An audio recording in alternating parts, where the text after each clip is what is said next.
C'est donc oui, à plus de 64%. Les Suisses ont voté en faveur d'un durcissement du contrôle des armes et le moins qu'on puisse dire, c'est qu'elles sont nombreuses dans le pays.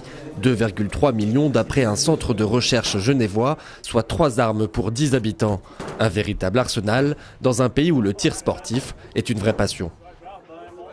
Pour les opposants, eh bien, le fait de posséder une arme, c'est une liberté qualifiée de fondamentale qui était mise en péril.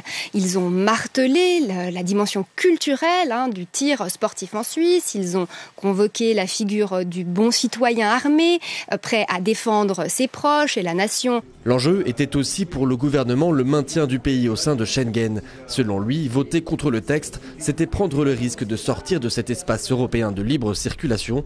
Mais pour les opposants, c'est un faux argument. Aucun pays voisin de la Suisse aurait un instant un intérêt que la Suisse ferait plus partie de l'espace Schengen. Donc c'était uniquement une campagne de faire peur aux gens parce qu'on n'avait pas des propres arguments qui ont joué pour leur carte. La Suisse, un des pays les plus armés au monde. Et pourtant, les meurtres par armes à feu y sont plutôt rares, ce qui n'est pas le cas des suicides. Dans le pays, près d'une personne sur deux qui met fin à ses jours se sert d'une arme à feu.